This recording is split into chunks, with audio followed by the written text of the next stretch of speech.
रात्रि का समय था और आसमान तारों से भरा हुआ था। अभी एक युवा इतिहासकार पुरानी सभ्यताओं और उनके रहस्यों के बारे में जानने के लिए प्रसिद्ध था। उसने कई किताबों और दस्तावेजों का अध्ययन किया था, परंतु एक कहानी ने उसे वर्षों से उलझन में डाला हुआ था। 7वां दरवाजा। इस दरवाजे का जिक्र पुरानी पांडुलिपियों में मिलता था, जिसमें कहा गया था कि जो भी उस दरवाजे को पार करेगा उसे अनमोल खजाना मिलेगा, परंतु वहां से कोई कभी वापस नहीं लौटा। एक दिन अभि को अपने एक साथी इतिहासकार से खबर मिली कि हिमालय की तलहटी में एक प्राचीन गांव है जहां के बुजुर्गों के पास 7वें दरवाजे का रहस्य छुपा हुआ है। अभि का दिल तेजी से धड़कने लगा। वह जानता था कि यह वही जगह हो सकती है जिसका वह इतने सालों से अध्ययन कर रहा था। उसने बिना समय गंवाए अपनी यात्रा की तैयारी की। अगले ही दिन अभि ने हिमालय की ओर अपनी यात्रा शुरू की। रास्ते में उसे अनगिनत चुनौतियों का सामना करना पड़ा।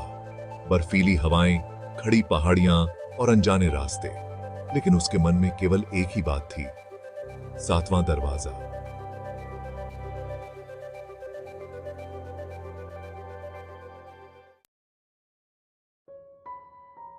कई दिनों के कठिन सफर के बाद वह उस प्राचीन गांव में पहुंचा। गांव एकदम शांत और रहस्यमयी था। वहां के लोग बहुत कम बोलते थे और बाहर की दुनिया से कटे हुए थे। गांव के मुखिया, एक बुजुर्ग व्यक्ति, ने अभि का स्वागत किया और उससे कहा, तुम यहां तक पहुंच गए हो तो तुम्हारे पास साहस तो है, लेकिन याद रखना, हर रहस्य को जानने की कीमत चुकानी पड़ती है।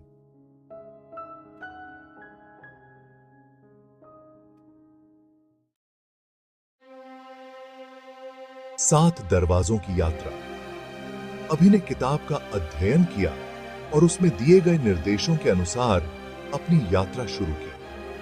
पहले दरवाजे तक पहुंचना आसान था। वह एक पत्थर की गुफा में छिपा हुआ था। दरवाजे पर लिखे हुए थे ये शब्द, सत्य ही एकमात्र कुंजी है।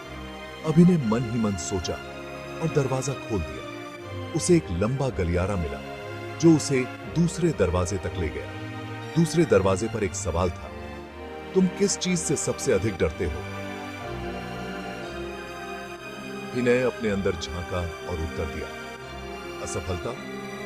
दरवाजा खुल गया। इस तरह एक एक कर वह 5 दरवाजों को पार करता गया। हर दरवाजे पर एक सवाल, एक चुनौती या कोई रहस्य होता था। जैसे जैसे वह आगे बढ़ता, चुनौतियां और कठिन होती गईं, लेकिन अभि ने हार नहीं मानी। 6वां दरवाजा सबसे कठिन साबित हुआ। यहां उसे एक आईना दिखा जिसमें उसकी खुद की छवि दिखाई दी, लेकिन यह छवि उसकी असलियत नहीं थी। उसमें उसकी सारी कमजोरियां, सारे डर और असफलताएं दिखाई दी। अभि को समझ में आया कि उसे इस दरवाजे को पार करने के लिए अपने सभी डर और कमजोरियों का सामना करना होगा। उसने गहरी सांस ली, खुद पर भरोसा किया और दरवाजा खुल गया। अब वह 7वें दरवाजे के सामने खड़ा था। यह दरवाजा बाकी सभी से अलग था।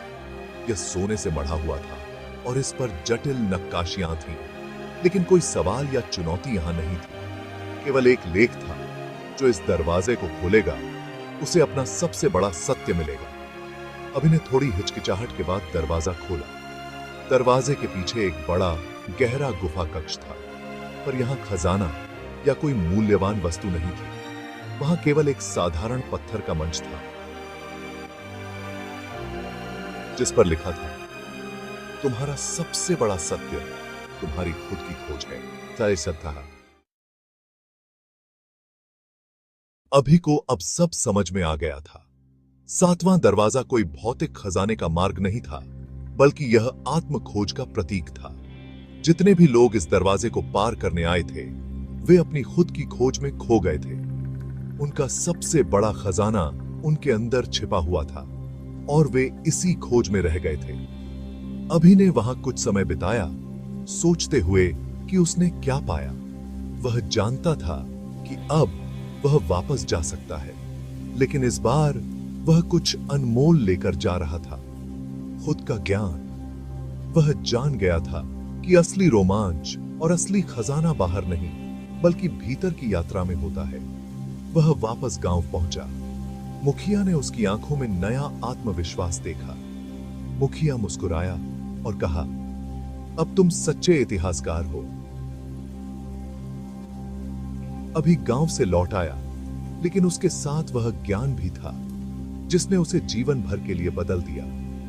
उसने सीखा कि जीवन की सबसे बड़ी खोजें हमारे भीतर छिपी होती हैं और 7वें दरवाजे का रहस्य भी यही था।